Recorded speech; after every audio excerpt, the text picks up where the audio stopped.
Beetroot chapati and kurma இது ரெண்டோட recipe பார்த்துக்கலாம். ஃபர்ஸ்ட் நம்ம வேக வச்சு பீட்ரூட்டை எடுத்துக்கணும். அதை வந்து ஃப்ரெஷ் வாட்டரில் வேக வைங்க, பிகாஸ் அந்த தண்ணி நம்ம மாவில் ஆட் பண்ணணும். நெக்ஸ்ட் உருளைக்கிழங்கு ஒரு சைட் பை சைட் வேக வச்சுருங்க. அண்டு மாவு கொஞ்சோண்டு எடுத்துக்கலாம். வெங்காயம், தக்காளி, பச்சை மிளகாய் இது 3 தான் நம்மளுக்கு இதில் தேவைப்படும். இப்போ மாவை ரெடி பண்ணிடலாம். மாவு ஃபஸ்ட்டு 1/2 கிலோ கோதுமை மாவு எடுத்திருக்கேன். அதுக்கு 2 spoon salt and 2 spoon sugar, 2 spoon oil. நான் தேவைக்கேற்ற அளவுக்கு எடுத்துக்கிறேன், நீங்களும் அதுமாரி எடுத்துக்கோங்க. நெக்ஸ்ட் பீட்ரூட்டை அரைச்சி ஃபைன் பேஸ்ட்டாக அரைச்சி அதையும் சேர்த்து நல்லா மிக்ஸ் பண்ணிக்கலாம். இப்போ நம்ம எடுத்து வச்சுருக்க பீட்ரூட் வாட்டர் அந்த ஜூஸையும் அதில் சேர்த்து நல்லா பிசைஞ்சு சாஃப்டாக இருக்கிற அளவுக்கு எடுத்து வைங்க. இது ஊற வைக்கணும்னு அவசியம் இல்லை, அப்படியே நல்லாயிருக்கும். இப்போ ஒரு வானலில் நல்லா ஹீட் பண்ணி அதுலேயும் 3 to 4 ஸ்பூன் இல்லைனா 2 ஸ்பூன் ஆயில் சேர்த்துக்க நினைக்கிறவங்க சேர்த்துக்கலாம். சேர்த்துட்டு இஞ்சி பூண்டு அரைக்காமல் தட்டி போட்டு அந்த எண்ணெயிலே போட்டுருங்க. இப்போ பிரிஞ்சி இலை அண்டு பட்டை இது ரெண்டுத்தையும் போட்டு நல்லா வதக்கி இது நல்லா வதங்கட்டும். அப்படின்னோடனே பச்சை மிளகாயை முதல்ல போடுங்க. அப்போ தான் காரம் வந்து அந்தளவு கொடுக்காது, ஆனால் வாசனை நல்லாயிருக்கும். பச்சை மிளகா போட்டதுக்கப்புறமேட்டு வெங்காயம் நம்ம நறுக்கி வச்சுருக்க வெங்காயத்தை சேர்த்து பொன்னிறம் வர அளவுக்கு நல்லா வதக்கணும்.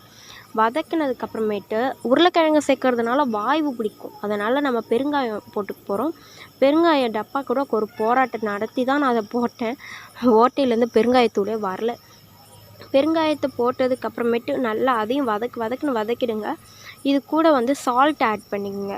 இப்போ நம்ம வேக வச்சுருக்கிற இந்த உருளைக்கிழங்கை நல்லா ஒரு மத்து வச்சு அந்த தண்ணியிலே நல்லா மசிச்சு விட்டுருங்க.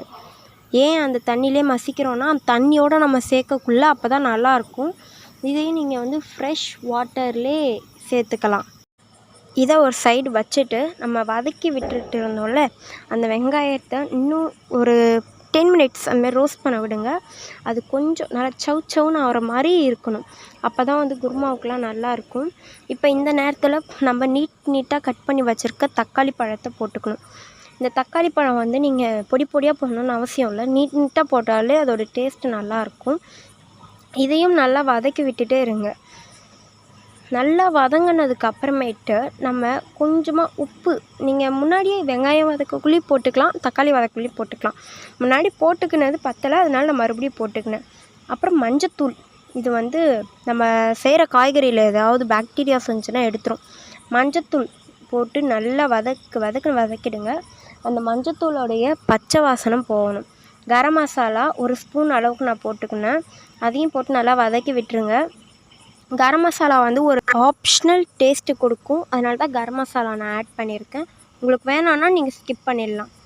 இப்போ இதில் நம்ம கரைச்சி வச்சுருக்கோம்ல அந்த உருளைக்கிழங்கு, அது வந்து ஒன்றும் பாதியமாக நம்ம மசிச்சு விட்டுக்குங்க, அது இன்னும் நல்லா டேஸ்ட் கொடுக்கும். அதை ஆட் பண்ணிவிட்டு தேவைக்கேற்ற அளவுக்கு கெட்டியாக வேணும்னாலும் கெட்டியாக தண்ணி ஊற்றிக்கலாம், கம்மியாக தண்ணியாக எனக்கு வேணும்னாலும் தண்ணியாக போட்டுக்கலாம். தண்ணியை ஊற்றி விட்டுட்டு கொஞ்சோண்டு வீட்டில் போட்டுக்கிற மிளகாத்தூள் இருக்கும்ல அதை கொஞ்சோண்டு ஆட் பண்ணிக்கோங்க. சில்லி பவுடர் ஆட் பண்ண வேண்டாம், இது அந்தளவுக்கு டேஸ்ட் கொடுக்காது. நான் கொடுக்குற இதே மெத்தடில் பண்ணால் இன்னும் நல்லாயிருக்கும். குழம்பு மிளகாத்தூள்லாம் போட்டு ஒரு தட்டு போட்டு மூடி வச்சுருங்க. இப்போ நம்ம வச்சுருந்தோம்ல பீட்ரூட்லாம் பிசைஞ்சு ஒரு மாவு, அதை எடுத்து பிரட்டிக்கலாம். மாவு கோதுமை மாவு ஆட் பண்ணி கொஞ்சம் அப்படியே கை விடாமல் நல்லா பிரட்டி, கொஞ்சம் மொத்தமாகவே பண்ணலாம். ரொம்ப சாஃப்ட் கொடுத்தோன்னா இது அந்த அளவுக்கு நல்லா இருக்காது, கொஞ்சம் மொத்தமாகவே போட்டுக்குங்க. இதை நல்லா பிரட்டினதுக்கப்புறமேட்டு கல்லை காய வச்சு கல்லில் சும்மா மேலோட்டமாக எண்ணெய் தடவி விட்டுட்டு நம்ம உருட்டி வச்சுருக்கோம்ல அந்த பீட்ரூட் மாவு, அந்த சப்பாத்தி எடுத்து கல்லில் போட்டு நல்லா ரோஸ்ட் ஆகிற அளவுக்கு விடணும். பார்த்தாலே தெரியும், ரொம்ப தீய விட்டுறாதீங்க, இது டக்குன்னு வெந்துடும். ஏன்னா பீட்ரூட்லாம் வெந்து தான் வச்சுக்கிறோம். இப்போ சைட் பை சைட் பார்க்கக்குள்ளே தட்டை எடுத்துகிட்டு பார்த்தா குருமாவும் நல்லா கொதித்து வந்திருந்தது. லாஸ்ட்டாக ஃபைனல் இப்படி தான் இருந்துச்சு.